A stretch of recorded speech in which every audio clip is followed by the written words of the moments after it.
My wife was dying in the hospital, and our daughter flew to Florida saying, "The old lady doesn't have much time left. I don't want to waste all my time on her." She chose beaches and cocktails instead of a final farewell, betraying everything we had given her. But when she returned and walked into her room, she fainted from the shocking truth that would change her life forever. Before we continue, please subscribe to the channel and let us know where you're listening in the comments. My thumb hovered over her contact photo, Sophia smiling at some corporate event 4 years ago. The screen's glow lit up the dim living room like an accusation. I'd been sitting in my father's leather chair for 15 minutes, the cold coffee beside me growing a skin. Outside, April rain tapped against the windows. Inside, just the grandfather clock marking time. Tick, tick, tick. The notebook lay open on my lap. Day 9, no visit from S. I wiped my palms on my pants, took a breath, pressed dial, 6 rings. I counted every one. Dad. Her voice came through with background noise.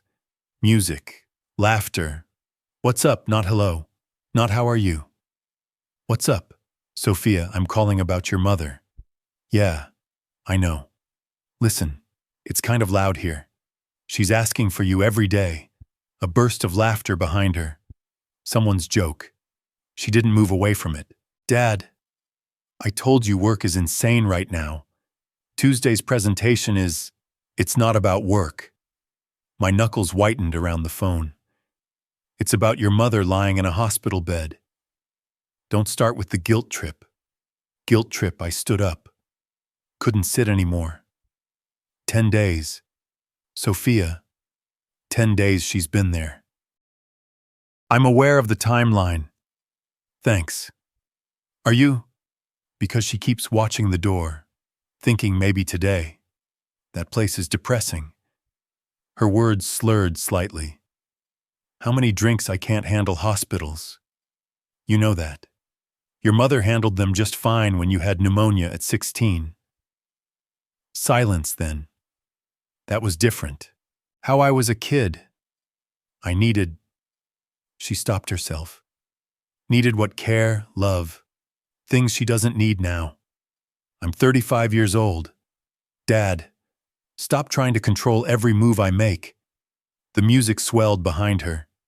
Someone called her name. Patricia. Maybe your mother is dying. I know that. Irritation sharp in her voice. You don't think I know that? Then act like it. You know what, I don't need this right now. I'm having one night, one single night to relax. And you're calling me with what? The truth. P. The word cut through the noise. Then dial tone. Call ended. 4:20. I stared at the phone. The screen went black. My reflection stared back, distorted in the dark glass. I threw it onto the couch. It landed on the floral cushion Emily had embroidered 15 years ago. Yellow roses. She'd been so proud of those roses. 9 steps to the fireplace. The wooden floor creaked under my feet. That same board that had been loose since 1985. Emily always said we should fix it. We never did. The mantel held our history in silver frames, chronological left to right. Emily system, Sophia at 6, gap-toothed and chocolate-covered. Sophia at 9, sunflower costume for the school play. Sophia at 16, hospital gown, pneumonia. Emily asleep in the chair beside her bed at 4 in the morning. Sophia at 24, college graduation, cap and gown, diploma raised high. Emily crying, happy tears, mascara running. Sophia's arms around us both squeezing tight. I picked up that frame. The silver was cold.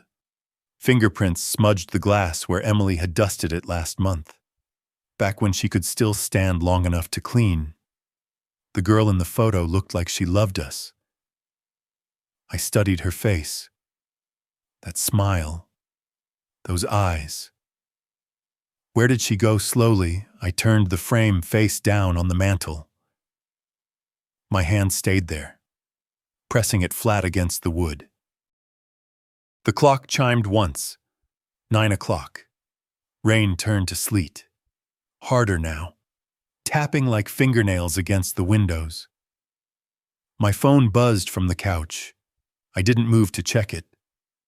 I picked up another frame instead. Sophia at 6. That gap-toothed smile. The elevator lurched to the 5th floor. I'd counted each button lighting up. 1, 2, 3, 4, 5. Same number of hours I'd slept last night. 5. The doors opened. Antiseptic smell hit me first. Always did. Then the sounds. Machines beeping. Nurses talking in low voices. Someone's television through a half-open door. The tulips felt heavy in my hand. $20 at the gift shop. Yellow and pink, Emily's favorites. Room 512. The door squeaked when I pushed it open. I forced my face into something that might pass for a smile before Emily could see me. Morning. Honey. I crossed to her bedside. 7 steps from door to chair. I'd counted them so many times I didn't need to look anymore. Her forehead felt paper thin when I kissed it. Too warm. Dewy. Her voice came soft. Weak.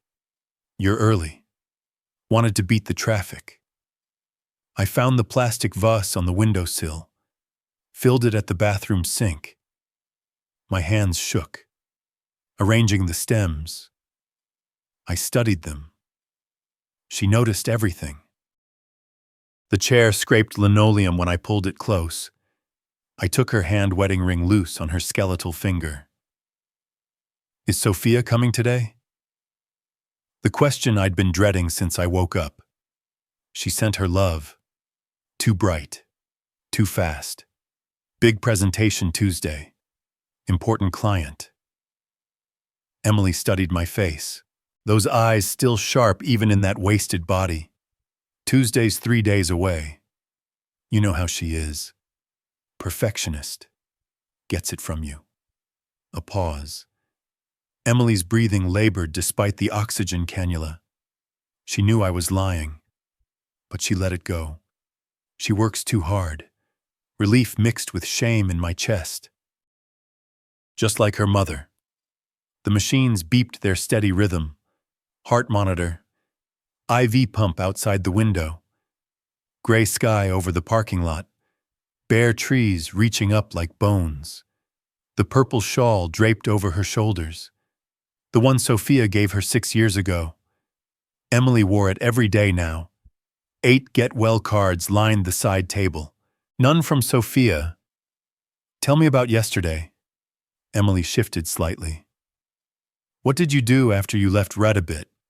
Had soup for dinner. Watched the news. You need to eat better. Real food. I'm fine, honey. You're getting thin. Before I could answer, the door opened. Sarah came in with her clipboard. Navy scrubs. That calm confidence she always had. Morning. Emily. How's the pain today? Manageable. Sarah checked the monitors, made notes, adjusted Emily's pillows with practiced efficiency. That's good. Pain level 1 to 10. 5. Sarah glanced at me, then back to Emily. Small talk about the weather, the hospital food, tomorrow's schedule. Then she caught my eye.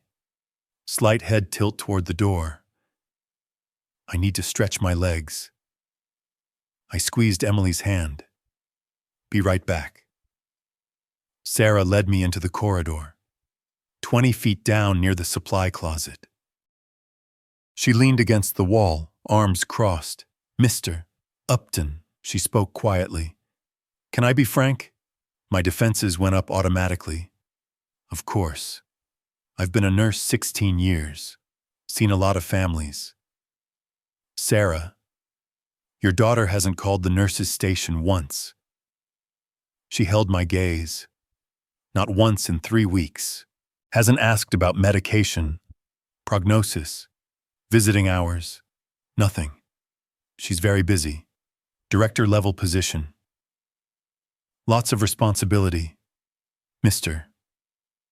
Upton. Sarah's voice stayed gentle. Responsibility starts at home. You don't understand the pressure she's under. I understand a mother who asks about her daughter every single day, and a daughter who doesn't call. The words hung between us. I couldn't respond. Nothing I could say would make it less true. I'm not judging. Sarah's expression softened. Your wife needs her, and you shouldn't have to lie. I slid down the wall slightly. Caught, exposed, looked at the floor tiles. White with gray speckles. One cracked near my left foot. I know. The whisper barely made it out. Sarah squeezed my shoulder once, then walked away. I stood there. Nurses passed. Visitors. A man pushing his wife in a wheelchair. Nobody looked at me. Mr. Upton. Doctor. Thompson approached. Clipboard under arm. That exhausted walk that said 13-hour shift. I straightened. Braced myself. Do you have a moment? Is it the latest scans? Yes. He glanced around. Moved closer. I'm afraid the cancer has spread to her liver. Metastasis. The word landed like a stone in my chest. What does that mean? For time, we're looking at 2 to 3 weeks. Maybe 1 month if she responds well to palliative care. I repeated it. Weeks. I'm very sorry. We're focused on keeping her comfortable now. Managing pain. She doesn't know yet. She knows it's progressed. I'll speak with her this afternoon if you'd like to be present. Yes. I'll be here. His hand landed briefly on my shoulder. You should tell your family. Spend time while she's still lucid. I will. He walked away. White coat disappearing around the corner. I leaned back against the wall. Cold through my shirt. Slid down until I was sitting. Knees up on the hospital floor. 2 weeks. 14 days. 336 hours. A tear escaped. I wiped it roughly with my sleeve. My phone buzzed in my pocket. I ignored it. Finally, I stood, legs shaky, returned to room 512. Emily was dozing. I sat quietly. Didn't wake her. Her hand in mine felt like bird bones. I watched her breathe. 19 breaths per minute, each one labored. Her eyes fluttered open. You okay? Honey, I lied. I'm fine. You rest. Tell Sophia. Her voice faded. Tell her I love her. My throat tightened. I will. She drifted back to sleep. 2 weeks and Sophia was drinking cocktails. Gravel crunched under my tires. Engine off. The silence that followed felt heavy as wet concrete. I sat there staring at my house. Porch light clicked on at 4:15. Right on schedule. Timer Emily set 6 years ago. The keys felt cold when I finally pulled them out. Metal biting my palm. Inside. The house swallowed me in silence. No radio playing NPR in the kitchen. No Emily humming off key while she cooked. Just the furnace clicking on somewhere in the basement. I stood in the foyer, still wearing my coat. The stairs stretched up to the second floor. 15 steps, worn path in the carpet runner where thousands of trips had flattened the fibers. My hand found the banister, the one Emily refinished 12 years ago, sanding and staining for 4 weekends straight. I climbed. At the landing, I turned right. Study door creaked. That familiar sound. Dust motes floated in late afternoon light through the window. Smell of old books and leather. Lavender sachets tucked in corners. Emily's touch everywhere. I closed the door behind me, turned the lock. First time in months. Needed privacy for this. The built-in bookshelf covered the far wall, oak floor to ceiling. We'd installed it in 1999. Bottom shelf held 3 leather albums. Dark brown embossed with years. 1988, 2001, 2002, 2012, 2013, 2021. I pulled out the middle one. 2002, 2012, Sophia, ages 15 to 25. My father's desk sat in the corner, surface scratched from decades of use. The chair springs squeaked when I sat. Familiar sound like coming home. The album opened with tissue paper protecting each page. Emily system. First page. Sophia's 9th grade graduation 2004. Braces. Hopeful smile. Arms around both of us. I turned pages slowly. Sophia at 6. Sitting on Emily's lap at her birthday party. Chocolate cake smeared on both faces. Emily's arms wrapped around her. Both laughing. Sophia missing her front tooth. Emily in that yellow sundress she loved so much. Sophia at 9. School play some production where she played a sunflower. Handmade costume. Emily sewed every petal. Sophia beaming at the camera clutching flowers we'd given her after. Sophia at 16. Hospital photo. Her recovering from pneumonia. Emily asleep in the chair beside her bed. The date stamp showed 4 in the morning. I must have taken this. Couldn't even remember doing it. Sophia at 21. Stanford campus. Arms around both of us. All 3 squinting into November sun. Parents' weekend. She'd been so excited to show us her dorm.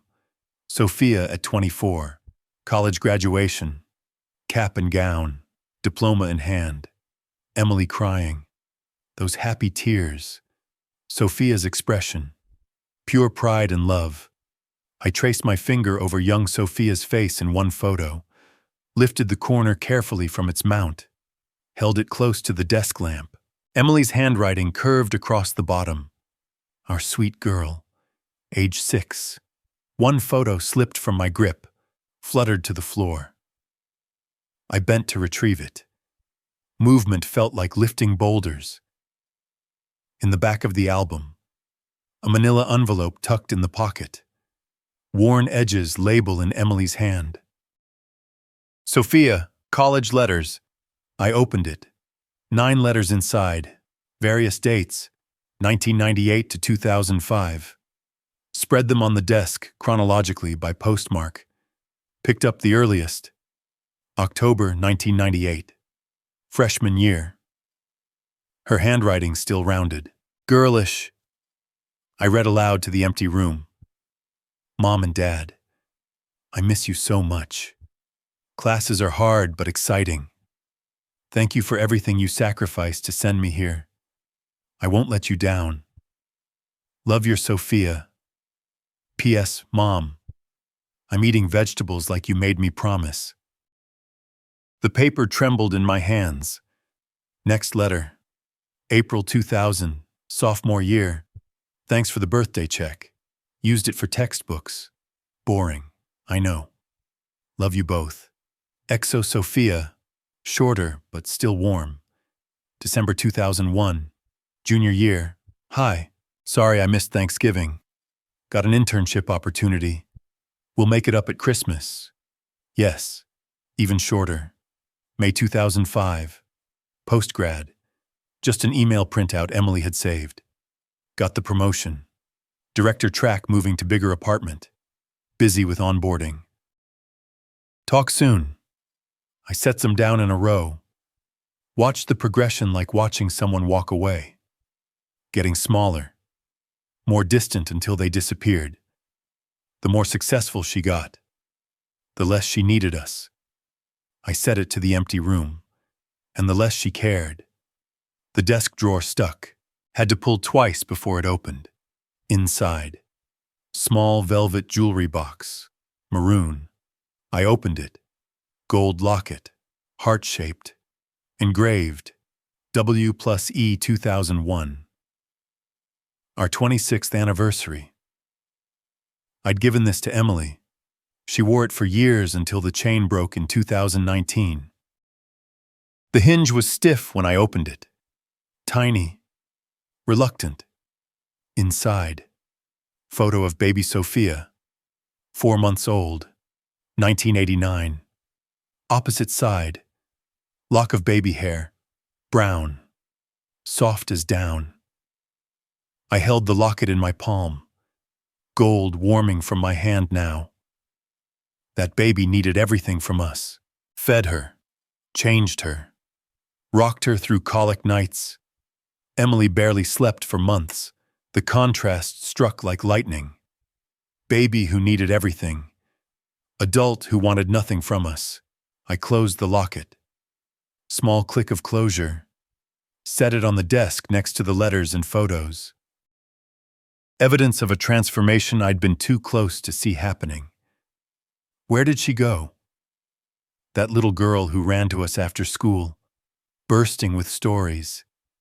Emily gave her everything. 35 years of sacrifices I'd watched add up. Sold her grandmother's jewelry to pay for summer camp in 2003. Worked extra tutoring hours for the college fund. Stayed up nights sewing costumes for every school play. We paid $180,000 for Stanford. Bought her first car in 2009, Honda Civic, used but reliable. $13,000 we'd saved for 3 years. She wrote, "Thank you," in every letter until she didn't. And now Emily was dying. 2 weeks, and Sophia couldn't leave a bar. My voice cracked, even though I was alone. I put my head down on the desk, arms cradling the albums, shoulders shaking. How long I stayed like that? I didn't know. Outside, sky darkened. Streetlights came on one by one. Finally, I lifted my head, wiped my eyes roughly, looked at everything spread before me. Photos, letters, locket. The archaeology of love lost. Something hardened in my chest. Not yet solid, but forming. I stood, left everything on the desk except one item. The first letter. The one where she thanked us. Promised not to let us down. I held it up to the window. Her teenage handwriting. Those promises. She made her choice. The words hung in the air. Silence answered. Monday crawled by. 4 calls to Sophia. 4 voicemails. No response. Tuesday morning. I was back at Emily's bedside by 10. The machines beeped their rhythm. She slept mostly, waking in fragments to ask questions I couldn't answer. At 3:15, Dr. Thompson entered. Checked the monitors. Made notes. His face told me everything before he spoke. He motioned me into the hallway. The latest labs aren't good. He kept his voice low. Her liver function is declining rapidly. I leaned against the wall. Needed the support. What does that mean for time 1 week? Maybe 2. He paused. I'm very sorry. The hallway tilted slightly. I steadied myself. I need to call my daughter. Yes. He touched my shoulder briefly. Don't wait. He walked away. White coat disappearing around the corner. My phone showed 14% battery. Critical. I looked down the corridor. Saw the payphone near the nurse's station. Old style, barely used anymore. Mounted on the wall like a relic. I walked toward it. 40 feet felt like miles. Fumbled in my pocket. Found 4 quarters. Enough for a local call. The receiver was heavy. Cold metal. Cord tangled. I had to untwist it. Quarters clinked into the slot. Mechanical sound oddly loud. I dialed her number. Knew it by heart. 4 rings. I counted. Dad. irritation immediate in her voice. Background noise, voices, shuffling papers. I'm literally in a meeting. Can this wait? My voice shook. Couldn't control it. No, it can't. Doctor, Thompson just told me your mother has 1 week, maybe 2. Silence, then flat. Okay. Sophia, did you hear me? Weeks? Dad, I hear you. But what do you want me to do? Quit my job? Cancel everything? I want you to come see her today. Tonight. Please. I have Florida on Thursday. Her tone shifted. Defensive. 1 week. I've been planning this for months. I didn't understand at first. What Florida? Yes. Vacation Miami. 1 week. I told you about this. You never, Sophia. Your mother is dying. Her voice went cold, calculated, each word precise. Dad, listen. The old lady doesn't have much time left. That's a fact. But I'm not going to waste my entire life sitting in that depressing hospital. I couldn't speak, couldn't breathe.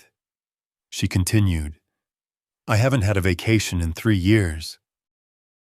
3 years. I need this for my mental health. Finally found my voice, a whisper. Old lady. You called your mother an old lady. I've been in therapy for 4 years, learning to set boundaries. And I'm setting them. I'm not canceling my trip. When do you leave? Thursday morning. I'll visit when I get back. If she's still, look, I have to go.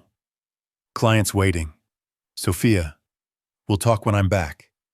Bye. Click. Dial tone. I stood frozen.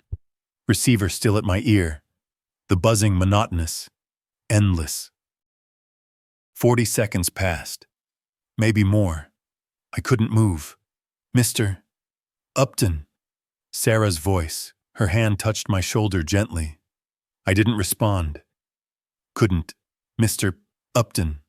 Softer now. Slowly. I lowered the receiver. Missed the cradle. Had to try again. My hands weren't working right. Turned to face her. Whatever she saw in my expression made her step back. What happened? Is it Emily? My voice came out empty, hollow. My daughter called her mother, the old lady. Sarah processed this. I'm sorry. What she said, the old lady doesn't have much time left, and she's going to Florida on Thursday. Sarah's face shifted. Shock, then anger. She's what, for 1 week while her mother dies? I slid down the wall. Slow collapse back against cold tile. Ended up sitting on the floor in the hospital corridor. Covered my face with both hands. Shoulders shook. Silent crying. I couldn't stop. Sarah knelt beside me. Kept respectful distance. Didn't touch. Other staff passed. Looked. Kept moving. Hospital sees grief daily. Sarah started. I don't know what to say. Threw my hands. There's nothing to say. You need to get up. Let me help you to the waiting room. Give me a minute.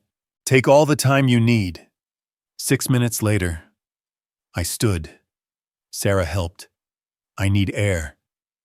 Are you okay to drive? I didn't answer. Walked to the elevator. Alone inside. I watched the floor numbers light up. Descending. 5, 4, 3, 2, 1. Ground. My reflection in the steel doors looked like a stranger. Main entrance doors opened automatically. April wind hit me. Cold, sharp. I didn't feel it. Stood on the sidewalk outside. People coming and going. Visitors. Patients. Staff. Life continuing around me like water around a stone. Parking lot half full. Sky gray. Threatening rain.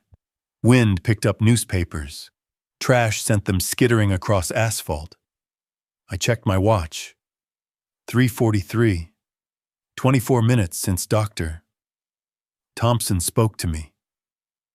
Everything changed in 24 minutes.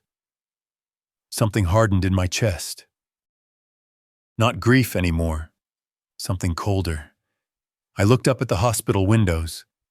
5th floor. Emily was up there dying. Sophia was planning cocktails on a beach. This could not stand.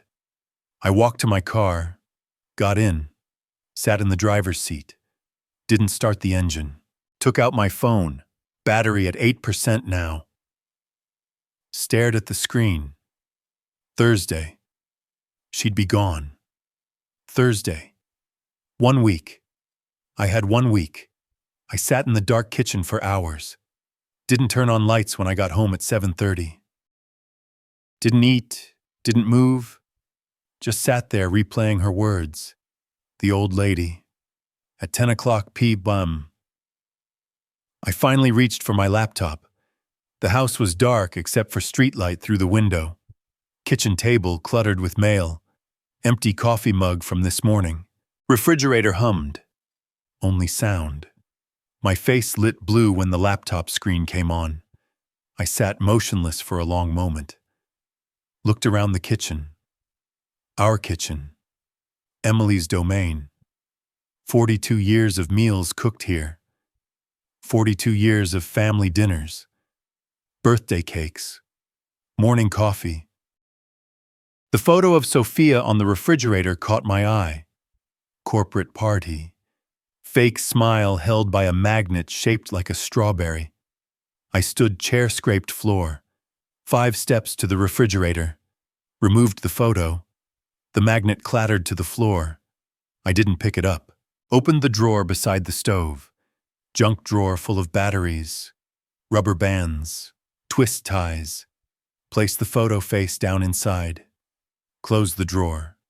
Returned to the table. Sat. Opened the laptop. This wasn't revenge.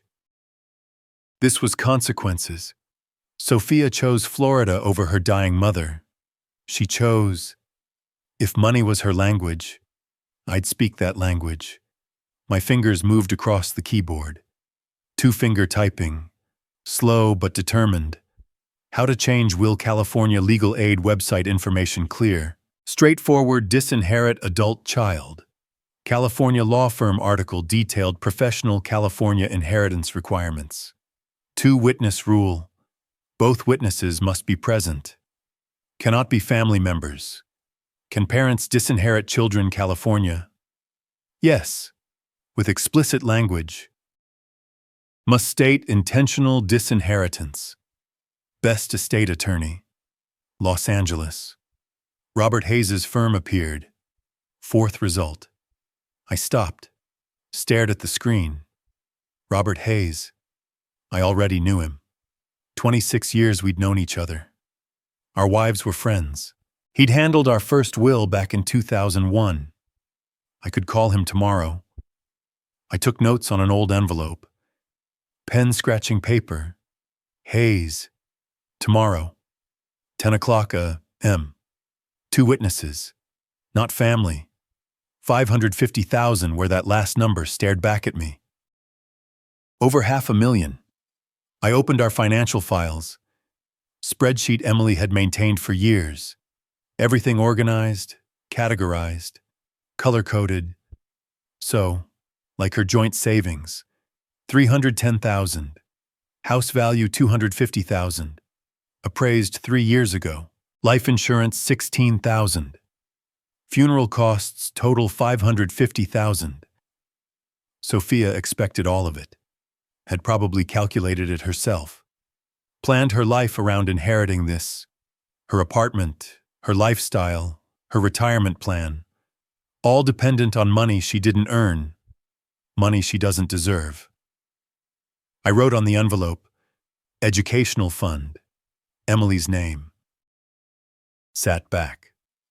Looked at those words. Emily was a teacher for 42 years, helped thousands of children, changed lives, made differences she never got to see fully. A fund in her name would help children who appreciate education, children who value what they're given, children unlike Sophia. Perfect. I stood. Wooden floor creaked under my feet. Walked to the cabinet above the refrigerator. The hinge squeaked when I opened it. Jim Beam bottle inside. 2/3 full. Dusty last open Christmas Day. I pulled it down. Got a short glass from the cupboard. Heavy solid. Poured 3 fingers. Amber liquid. Harsh smell. Carried it back to the table. Set it down. Didn't drink immediately. Just looked at it at the laptop at the envelope with my notes. This was it. The moment. The decision. Emily would object. Would preach forgiveness until her last breath. Would say, family heals, love conquers, second chances matter. I picked up the glass, drank it in one swallow, grimaced. I wasn't a drinker. The burn spread through my chest, but I felt something else. Resolve, clarity, certainty. Set the empty glass down. I took the envelope, wrote a list. Tomorrow, Wednesday actions. 1. Call Robert Hayes. 9:00 a.m. 2. Emergency appointment. 3. Bring financial documents. 4. New will executed same day. 5. Return to hospital. After I went upstairs to the office. Brief trip. Returned with a folder. Bank statements. Property deed. Existing will spread everything on the table. The current will was dated 2021. Standard language. Everything to Sophia upon our deaths. Simple, expected, normal. I took a photo of it with my phone. Evidence of what was before I changed what would be. Put all documents in a folder. Labeled it Hayes with a marker. Checked the time. 12:15 a.m. I'd been at this table over 3 hours. Felt no fatigue, only clarity. Sophia left in 48 hours. Thursday morning, 7:30 flight. I had 48 hours to act. I closed the laptop. The kitchen went dark again. Just street light through the window. Just refrigerator hum. Gathered the documents. Left the whiskey glass on the table. Many would have washed it. Cleaned up immediately. Made everything neat. I didn't. Picked up the folder. Turned toward the stairs. Climbed slowly. Back straight. Purpose in every step. Tomorrow at 9. I'd call Hayes. Tomorrow. Everything changed. Thursday, April 20th, 7 a.m. Sophia's post appeared while I made coffee. Airport selfie. Gate visible behind her. Excited smile. Caption off to paradise. Florida last vacation mode. Living my best life. I screenshot it. Saved a folder on my computer labeled evidence. Drank the coffee cold. Collected my documents. Drove to the hospital. 3:00 p. Los Angeles. 10:00 a.m. Florida time. Arrival photo. Lay around her neck. Palm trees. Blue sky. Aloha. Made it. I was sitting in Emily's hospital room when my phone buzzed. Used a colleague's phone to view Instagram. Sophia had blocked me months ago. I realized then Emily slept. I held her hand, watched her breathe. 19 breaths per minute. Labored. Sarah walked past the door. Saw my face. Said nothing. Understood. Friday, April 21st, 11 a.m. Florida through 10 p.m. Los Angeles time Wiki Beach photo. Bikini cocktail with tiny umbrella. Living my best life. I printed it at home that evening. Added to the folder. Growing stack. Saturday, April 25th, 400 p.m. Los Angeles. My phone rang while I sat reading to Emily. Pride and Prejudice, her favorite. Aunt Linda, voice sharp with anger. Walter, Rebecca showed me that internet thing. The Instagram. Sophia is on a beach drinking cocktails. I opened my mouth. Nothing came out. Don't you dare defend her. I have eyes. Linda. She had this trip planned. Planned. You told her Emily was dying. I did. And she went anyway. What kind of daughter she couldn't finish? Too angry. I know. You know. Then why are you protecting her? The whole family is talking. She hung up. I stood in the corridor, phone dead in my hand. First confrontation. First shame. Sarah watched from the nurse's station. Her expression said everything. Sunday, April 23rd, 12 a.m. Florida, 500 p.m. Los Angeles snorkeling photos. Underwater camera. Colorful fish. Sea turtle. Underwater world is magical. Sometimes you need to disconnect and just be. 500 p.m. Cousin Rebecca called. Softer than Linda, but firm. Uncle Walter. People are asking questions. Why isn't Sophia there? I attempted an excuse. It's complicated. It's not complicated. It's wrong. Everyone can see it. I know. Rebecca, I know. Aunt Emily deserves better. Click. Monday, Tuesday, April 24th, 25th. 2 days blurred together. I texted Sophia twice. Mom. Very bad. Not eating. Doctor says organs failing. 4 hours later. Okay, just okay. Not how bad. Not should I come home. Second text. Tuesday. Please call hospital. Nurse Sarah can update you. 5 hours later. Okay. I screenshot both exchanges. Added to evidence folder. Emily's condition. Monday, ate 4 spoons broth. Pulse 93. Difficult breathing. Tuesday, refused food. Sleeping 19 hours. Oxygen increased. Wednesday, April 26th, 13. Los Angeles, Mrs. Johnson stopped me at the mailbox. I saw your Sophia's photos. She's on vacation. Not judgment in her voice. Pity worse than judgment. I nodded. Oh. Walter. She touched my arm. Walked away. Pity felt like acid. 6:00 p.m., Los Angeles. 1 p.m., Florida time. Sunset cruise photo. Ocean. Pink sky. Wine glass. Grateful for this moment.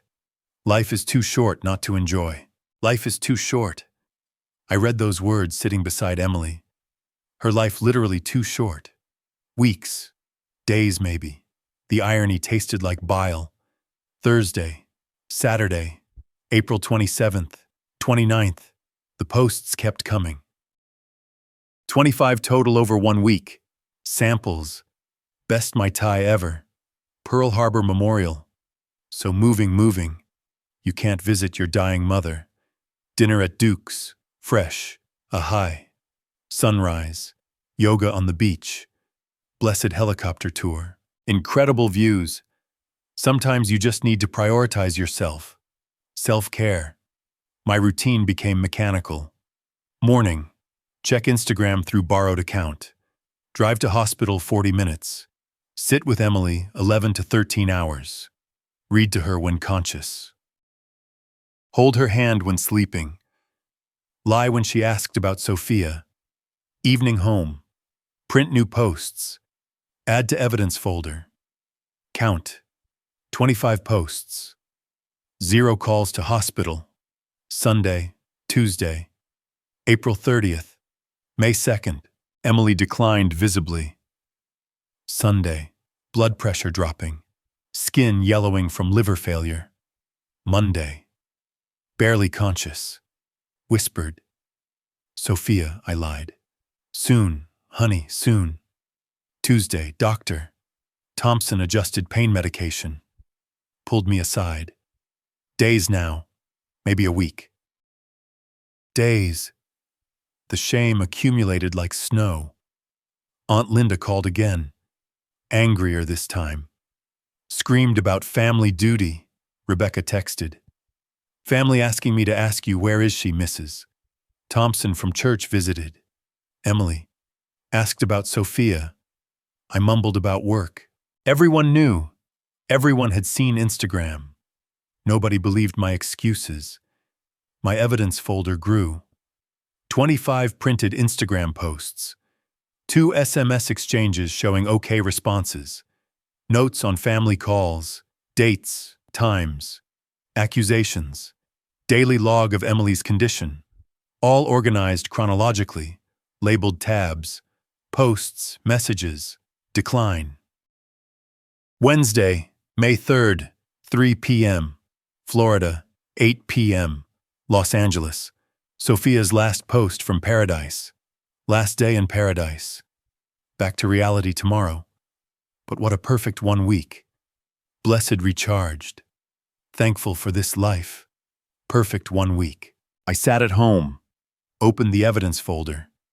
25 posts. 0 hospital calls. 2 text messages. Okay. And okay. Did the math. She lands Thursday around 8:45 p.m. Los Angeles time. Drives home from LAX. Arrives around 10 p.m. Goes to her room. Finds what I've prepared. I closed the folder. Climbed the stairs to her old bedroom. Checked one more time. Everything in place. Came back down. Poured coffee. Sat at the kitchen table. Tomorrow she'd understand consequences. 25 posts. 0 calls. Perfect evidence. I smiled for the first time in 1 week. Cold smile. No joy in it. Just certainty. Everything was ready. 1 week earlier, Wednesday, April 26th, the elevator climbed to the 88th floor. I'd called Robert the day after Sophia left for Florida. Emergency, I'd said. Need to change my will. First available appointment today. The doors opened. Hayes and Associates reception. Plush carpet. Law firm photos on walls. 21 years of awards and glass cases. Linda looked up from her desk. Smiled professionally. Mr. Upton. Mr. Hayes is expecting you. I followed her down the corridor. Corner office at the end. Floor-to-ceiling windows. Pacific Ocean stretched beyond gray-blue under morning sun. Robert stood when I entered. Handshake firm, warm, concern in his eyes. Walter. It's been, 3 years, he gestured to the leather chair facing his desk. You said emergency is Emily. I sat, placed the brown folder on his desk. She has weeks, maybe days now. That's part of why I'm here. He settled into his chair. I'm so sorry. What can I do? I need to change my will completely. Robert pulled a file from his drawer, opened it. Our existing will, dated 2021. Your current will leaves everything to Sophia. That's standard, unless I want her to get nothing. 0. His pen stopped moving. He looked up. That's you. You understand that's permanent. I understand perfectly. She's your only child. This is a serious decision. He leaned forward. Can I ask why I opened the folder? Slid the first print out across the mahogany desk. Look at this. Instagram post airport selfie. Date stamp April 20th. 7:17 a.m. Caption off to paradise. Robert read it. Looked at me confused. My wife was dying. My daughter went to Florida. Maybe she didn't know how serious. I told her. My voice stayed level. Begged her to visit. She called her mother. The old lady said she doesn't have much time left. So why waste her vacation? Silence. Robert's face shifted. I slid more printouts across. 9 posts, beaches, cocktails, sunsets, smiling selfies. Then the SMS screenshots. 2 messages from me. Mom, very bad. Organs failing. Both replies. Okay, just okay. Robert read everything. 40 seconds of silence, removed his glasses, pinched the bridge of his nose. 25 posts, his voice quiet. No calls to the hospital. Not one. And Emily asks for her every day. I lie. Say she's working. Emily's too weak to argue. Robert set the papers down carefully. I watched Sophia grow up. I was at her graduation. So did I. I met his eyes. I don't know this person. He nodded slowly. What do you want to do, educational fund? Emily's name for kids who deserve it. Robert pulled his keyboard close. Started typing. California law allows complete disinheritance if explicitly stated. Intentional disinheritance clause makes it challenge-proof. His fingers moved across keys. 2 non-family witnesses required. We can execute today. How long? 90 minutes to draft. Then signatures. He typed steadily. Occasional questions broke the silence. Total estate value. $550,000. House plus savings. Fund structure. Scholarship basis. Annual scholarships. Los Angeles public school students. Low-income families. Want to be teachers. Robert's typing paused. Like Emily. Exactly like Emily. 40 minutes passed. The only sounds. Keyboard clicking. Occasional questions. My short answers. Finally, Robert hit print. Pages emerged from the laser printer. He reviewed them. Reading sections aloud. I, Walter Upton, being of sound mind and body. I intentionally make no provision for my daughter, Sophia Upton. My entire estate to establish the Emily Upton Educational Fund. This disinheritance is intentional and deliberate, not due to oversight or omission. He looked up. This is ironclad. Once signed. Binding. Good. Robert pressed the intercom. Linda, could you and Ben come in? Need witnesses for a will execution. They entered within a minute. Professional demeanor. Sensed the occasion's weight without needing explanation. Robert handed me a pen. Black ink heavy in my hand. Once you sign, this is binding. Are you certain? I positioned the pen over the signature line. Never been more certain of anything. I signed. Firm signature. No hesitation. Linda witnessed. Signed below my name. Ben witnessed. Signed. Robert notarized with his official seal. Pressed down hard. The embosser crunched paper. Done. He looked at me directly. Sophia will receive nothing upon your and Emily's deaths. I sat back. Felt something release in my chest. Not relief. Completion. One more thing. I leaned forward. I want Sophia to know why. Executive letter. Standard explanation. Personal letter from me to be given when the will is read. I can arrange that. I dictated points. Robert noted them on his pad. Your mother passed while you were on vacation. You called her the old lady. 25 posts. 0 calls to her hospital bedside. This is justice, not revenge. You didn't earn this inheritance through your actions. I'll draft the formal version. Seal it, attached to will. Robert placed everything in a manila envelope, sealed it, handed it to me. I took it heavy. Final. Stood, shook his hand. Walter. He held the handshake. I support this for what it's worth. It's worth everything. I walked to the elevator. The folder under my arm, the sealed copy inside my jacket. Felt its weight against my chest. Pressed the down button. Didn't look back. The elevator doors closed 88 floors down. With each floor, I felt lighter. The weight I'd carried was on paper now. The envelope sat in my desk drawer for 7 days. Every morning, I'd open the drawer, see it there, close it again. Tuesday, May 2nd. Sophia's last Instagram post appeared. Last day in paradise. My phone buzzed. Text from her. Dad, landing tomorrow. 8:45 p.m. Coming straight home. Exhausted. I studied the message. Matter of fact, no apology. No.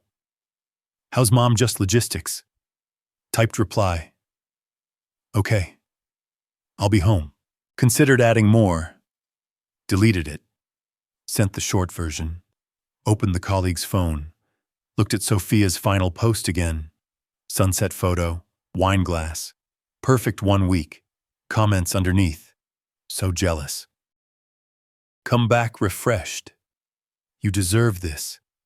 She had no idea. No clue what waited in her old room. I'd make sure of it. Evening came. 7 o'clock. Time for hospital visit. Drove the familiar route. 40 minutes. Parked. 5th floor. Room 512. Emily slept when I arrived. Oxygen mask over her face now. Upgraded from the cannula. Breathing shallow. Heart monitor beeping slowly. Her skin had yellowed. Liver failing. Doctor. Thompson had warned me Saturday. I sat beside her bed. Took her hand. So thin. Cold despite the heated blankets. Waited 11 minutes. Just holding her hand. She stirred. Eyes fluttered open. Saw me. Tried to smile. Couldn't speak through the mask. I lifted it gently. Just for a moment. Walter whispered, barely audible, I'm here, honey. I'm always here, Sophia. The same question every day. Always the same question. Pause. She's coming home tomorrow. Relief crossed her face. Good. Emily, I need to tell you something.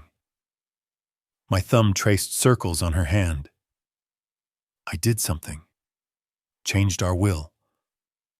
Confusion clouded her eyes. What Sophia won't inherit. It's going to an education fund. Your name for kids who need it.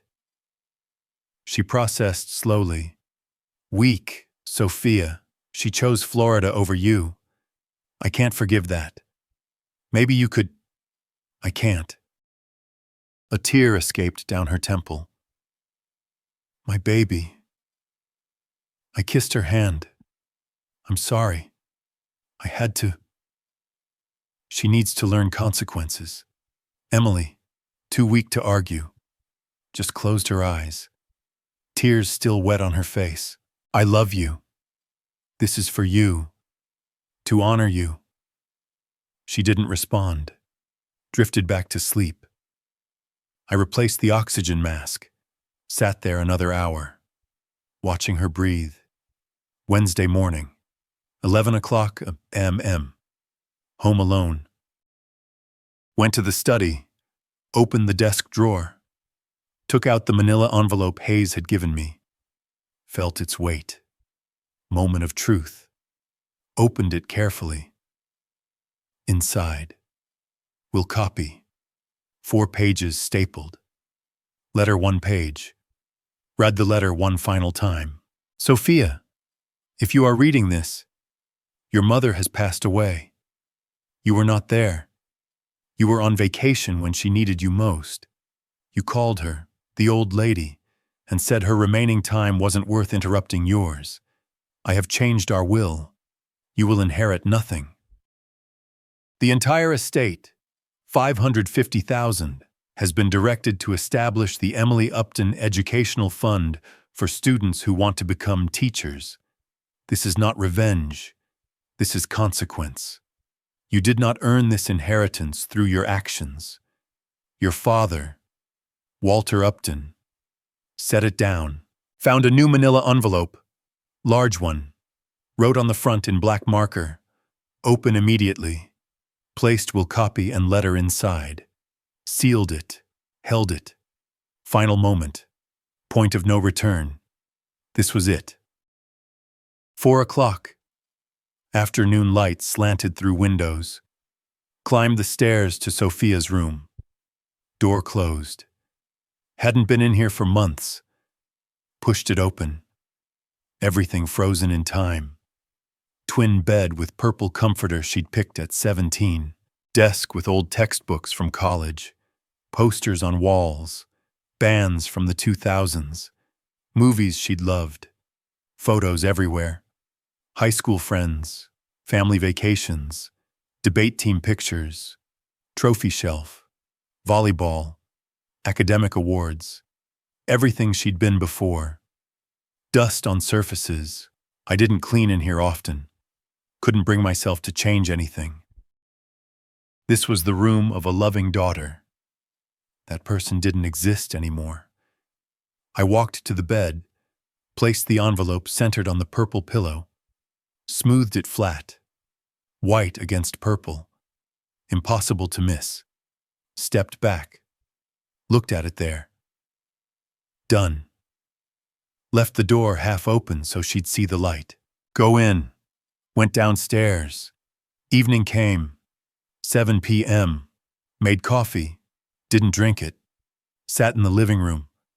Same armchair as that first phone call 4 weeks ago. Felt like 4 years. Checked the clock. 7:15. Sophia lands 8:45 home by 9:30. Maybe 10 TV on, didn't watch it clock 8 o'clock. She was in the air now. Somewhere over the Atlantic or the Midwest. Headed home. Clock 8:45. Landing. Phone buzzed. Text from her. Landed. Getting Uber. I typed back. Okay. Clock 9:15. Waited. House quiet. Only TV murmur. Clock ticking. Rain started outside. Drops tapping windows. My breathing stayed steady. No nervousness. Just readiness. I'd been ready for 1 week. Headlights swept across the living room wall. Car door slammed. Her key in the lock. I didn't move from my chair. The key turned. Metal scraping lock. Door pushed open. Hinges creaked. Sophia entered, pulling her suitcase. Wheels bumped the threshold. Backpack dropped with a heavy thud. She kicked the door closed with her foot. Struggled with the suitcase. Stuck on the entry rug. Muttered something under her breath. Finally looked toward the living room. Saw me sitting there. Barely acknowledged me. Hi. Dad. Not looking at me. Where's Mom? I didn't stand. Voice flat. Hospital. Where she's been, Dad. Don't start. Annoyance sharp in her tone. I'm exhausted. 10-hour flight, I'm sure. She caught my tone. Defensive immediately. Look, I'll visit tomorrow. Okay. I need sleep. I said nothing. Just watched her. She shifted uncomfortably. Whatever. I'm going to bed. No hug. No question about Emily's condition. Just dismissal. Left her suitcase in the entryway. Took only the backpack. Started climbing the stairs. 15 steps. I heard each one. Her hand on the banister. Footsteps ascending. Reaching the landing. Turning right toward her room. Door half open. Light spilling in from the hall. She pushed it fully open. I watched from below. Listened. Silence for 6 seconds. Then her backpack hitting the floor. Light switch flipping. Room flooding with brightness. More silence. Footsteps. 4 steps toward the bed. Paper rustling. The envelope tearing sound ripping. Pages rustling. Silence. 11 seconds. 21. Then what the louder? You will inherit nothing. This is a joke. Reading aloud now. Voice rising. Educational fund. 550,000. Shouting. What is this? Panicked. This can't be real. This can't be. Thud. Body hitting floor. Sound Walter hears downstairs. First, Sophia yelling, "What is this?" Then crash thud of body hitting floor. I set my coffee cup down, stood slowly, walked to the stairs, climbed them one at a time, counted 15 steps, reached the landing, turned right, walked to her doorway, looked in. Sophia on the floor, lying on her side, papers scattered around her, one hand still clutching the letter, eyes closed, not moving, but breathing, shallow, present. I entered, knelt beside her, one knee down, checked her pulse at the neck, steady, just fainted. Sophia slapped her cheeks lightly. No response. Went to the bathroom, filled the glass with cold water, returned, sprinkled water on her face. She stirred, eyelids fluttered, confused, groan, eyes opened, unfocused, saw me above her. Disorientation crossed her face. Where am I? Then memory flooded back. Eyes went wide. Scrambled to sit up. Too fast. Dizzy. I steadied her. Hand on her shoulder. Mechanical. Not loving. What? What happened? Voice weak. You fainted. 21 seconds maybe. The papers. The will. She grabbed my arm. Wide-eyed. Dad. That letter. That will tell me it's not real.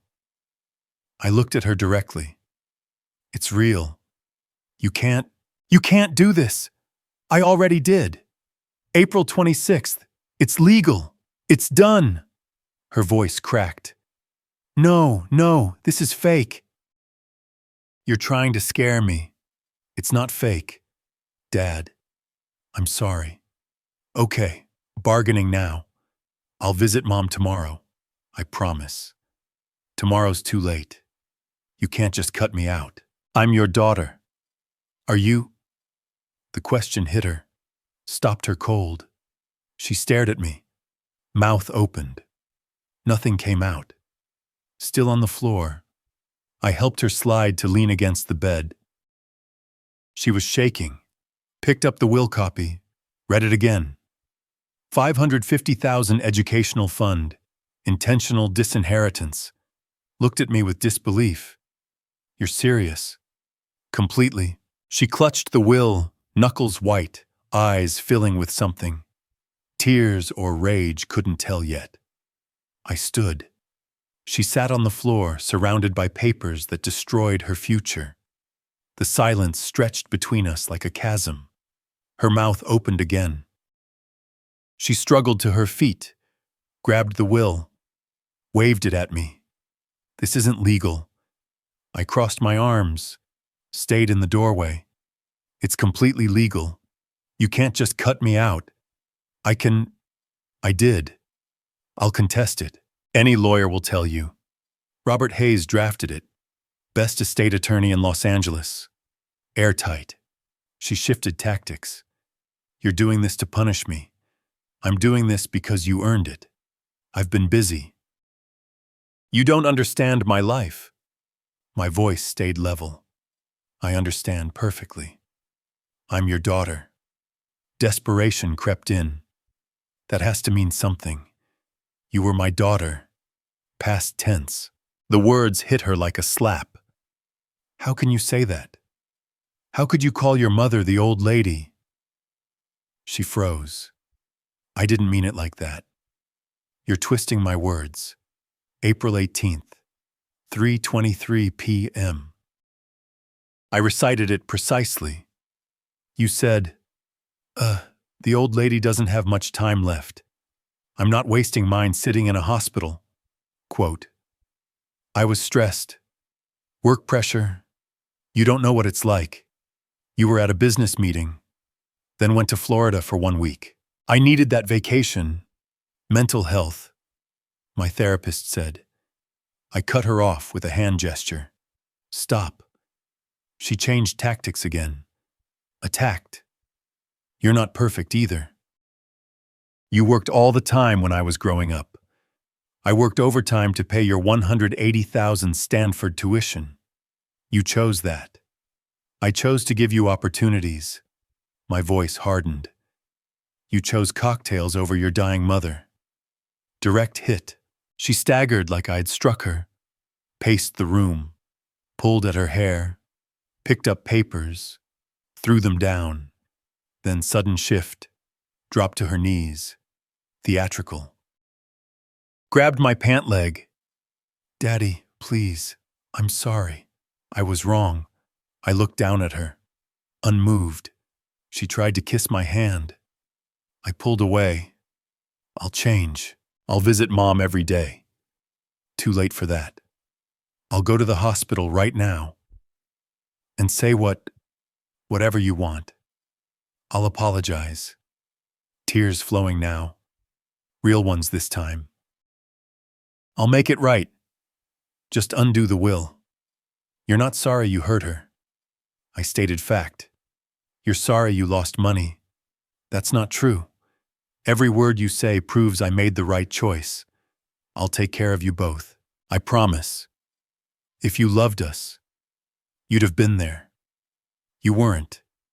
She collapsed. Not fainting this time. Just defeated.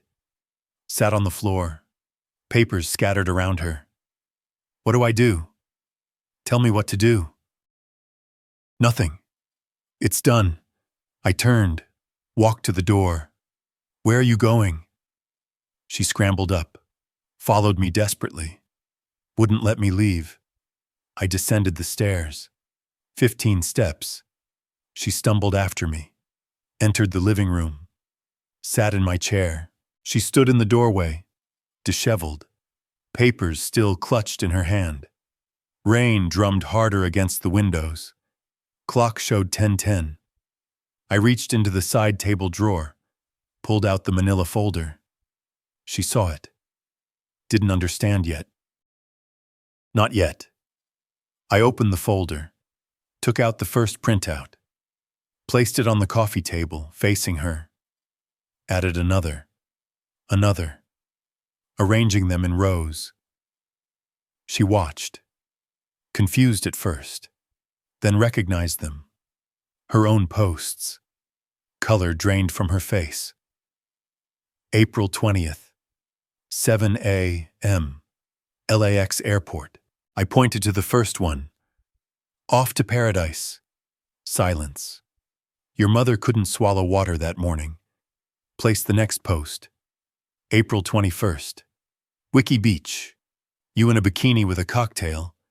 The caption stared up. Living my best life. That day they put a catheter in your mother. She couldn't walk to the bathroom anymore. Next post. Snorkeling photo. Sea turtle. April 23rd. Underwater world is magical. That's what you wrote. My finger tapped the date. That day your mother said to me, Walter, I want to see Sophia one last time. I kept going. Methodical. Relentless. Beach sunset. Restaurant meal. Helicopter tour. Yoga pose. Cocktails with strangers. Each beautiful moment paired with her mother's deterioration. April 26th. You're parasailing. She stopped eating solid food. April 29th. You're at a luau. She couldn't stay conscious more than 5 hours. May 3rd. Your last post. Perfect 1 week. Her liver was failing. She picked up one printout. Hands trembling. Dad, stop. I didn't stop. She sat on the couch edge. Couldn't look away. Covered her face with her hands. Peeked through fingers at the table. Covered with evidence. I pulled out my phone. Showed her our text exchange. April 24th. I texted, Mom, very bad. Organs failing. Doctor says days. Scrolled your reply. Okay. Scrolled.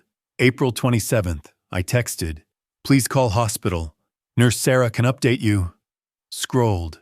Your reply. Okay. I set the phone down. 25 posts. 39 comments on other people's photos. 0 calls to the hospital. 0 questions about medication, prognosis, pain levels. 0. I thought I had time. You had time for helicopter tours. I was going to visit when I got back. When was that? I looked at her directly. When she was already gone. Silence. I stood, walked to the window, looked out at the dark, rainy street. 11 seconds of silence. She watched my back. I spoke without turning. Your mother died today. Pause. Let it land. 7:30 this evening. What confusion. What did you say? I turned to face her. Emily died while you were on the plane from Florida. No. Shaking her head. No, you're lying. You're trying to punish me more. She can't be.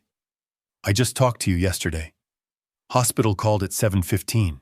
I got there by 7:25. Details made it real. Had to make it real. She was conscious for the last 6 minutes on morphine, but aware. Sarah was there. The nurse you never called. Aunt Linda made it in time. Drove from Sacramento, Mrs. Johnson came to say goodbye. Everyone who mattered was there. Pause. Except you. Her voice cracked. What? What did she say? Last thing she said. I let the silence hold. Where's Sophia? 11 seconds. 21. Those were her last words. Question, not statement. I held her hand and lied. She's coming. Honey. She's on her way. Emily closed her eyes. Waited. You didn't come. She stopped breathing at 7:31. Sophia slid from the couch to the floor. Not manipulation this time. Real. A keening sound escaped her throat. No, no, no, no, rocking back and forth. I didn't know. I didn't know. You didn't ask. She collapsed into the prints of her own vacation. 25 posts scattered across the floor around her. Her mother's last word was her name, a question she'd never answer. I stood there, looked down at her. She'd lost more than money tonight. 8 a.m. Thursday morning. I descended the stairs. Sophia on the couch where I'd left her, still in yesterday's clothes, eyes red and swollen. She'd been awake all night, walked past her to the kitchen, made coffee. 1 cup. She appeared in the doorway, opened her mouth to speak. I raised my hand. Stop. Gesture. She closed her mouth.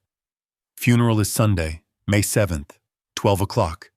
Morrison Funeral Home on Oak Street. Pause. You can come or not. Your choice. Pause. After the funeral, you have 3 days to remove your belongings from this house. Monday and Tuesday. Then I'm changing the locks. Dad, can we talk about no? Everything's been said about Mom. About us, about there is no us anymore. Sophia. I met her eyes. There's a father notifying a daughter about a funeral. That's all. Don't say that. May 7th, 12 o'clock. That's all you need to know. I walked past her, went upstairs, left her standing in the kitchen. Sunday, May 7th, 12 o'clock. Morrison Funeral Home. 70 people came. Tulips everywhere. Emily's favorite. Closed casket. Simple oak. Photos of Emily displayed on easels. Young teacher with me on our wedding day. Holding baby Sophia. Sophia arrived alone. Black dress. Sat in the back row. Not the family row. People noticed. Whispered. Aunt Linda passed her. Didn't acknowledge her. Cousin Rebecca gave a sad look, but kept her distance. I stood at the podium, composed. Emily Upton was the best person I ever knew. 43 years of marriage, and every day I thanked fate for her. She was a teacher, not just in school, but in life. She taught love, patience, forgiveness. She believed in people even when they didn't deserve it. Some people glanced at Sophia. Emily made the world better than she found it. Now her name will live on in the hearts of children she helps through the educational fund we created. She always said children are our future. Now her legacy helps that future. I sat. No mention of Sophia. Afterward, people embraced me, offered condolences. Sophia stood apart, isolated. She approached tentatively. I accepted her hug. Brief, mechanical, no warmth. Said nothing to her. Turned to speak with others. She was excluded from every conversation. At the cemetery. She stayed at a distance during the graveside service. Didn't approach the grave until everyone left. I watched her from my car, then drove away. Monday afternoon, May 8th, Sophia in her old room, packing. I stood in the doorway, arms crossed, watching. Didn't help. Didn't speak unless spoken to. You have until Tuesday, 7:00 p.m. Tuesday, 6:30. She carried her last 3 suitcases downstairs, stopped at the door, turned to me. Dad, I know you're angry, but I'm still your daughter. That has to mean something. You were my daughter. Past tense. People make mistakes. Mistake is forgetting a birthday. Missing a meeting. I kept my voice level. What you did wasn't a mistake. It was a choice. I chose wrong. I know that now. You chose cocktails over your mother. Live with that choice. Last attempt, I'll contest the will in court. Cold smile. Try it. Robert Hayes drafted it. I have evidence. Your posts. SMS. Witness statements from nurses. Family. Court will see exactly who you are. But if you want public humiliation, go ahead. Defeated. I regret everything. I regret what you became. Goodbye. Sophia. She opened the door, paused, hoping for something. I said nothing. She left. I closed the door behind her, locked it, heard her car start, drive away. Saturday, May 13th, 1 week later. Checking the mail, found envelope from Hayes & Associates, opened it in the garden. Read. Dear Walter, pleased to inform you, Emily Upton Educational Fund officially registered with State of California. Tax-exempt status approved. Fund value $550,000 Nazar First Scholarships awarded. October 2026 recipients, $6,000 each, annual renewable first recipient pending Isabella Ramirez. 16, daughter of cleaning service worker. Dreams of becoming English teacher. 4.1 GPA volunteer tutor, exactly who Emily would have chosen. Your wife's legacy begins. Robert. I sat on the bench where Emily and I had coffee every morning for 42 years. Spring sunshine, birds singing. May warmth. Took her photo from my wallet. 41 years old. Before Sophia, before Cancer Justice looked at it. First genuine smile in a month. I did it. Honey. Speaking to her. I know you wanted forgiveness. But I'm not you. I couldn't forgive someone who treated you that way. Now your name helps children. Real children who appreciate opportunities. Sophia lost an inheritance. They gained futures. That's justice. That's right. The photo showed Emily at 26 before everything. Just her smile. I smiled back at it. Spring sun warmed my face. First warmth I'd felt in weeks. Emily's name would help 16 kids this year. That was enough. Justice wasn't revenge. It was consequences. And consequences had arrived. As the sun warmed my face, I knew Minnie's legacy would endure far beyond our family's pain. Justice had been served, not through bitterness, but through meaningful change. children would learn, grow, and remember her name with gratitude.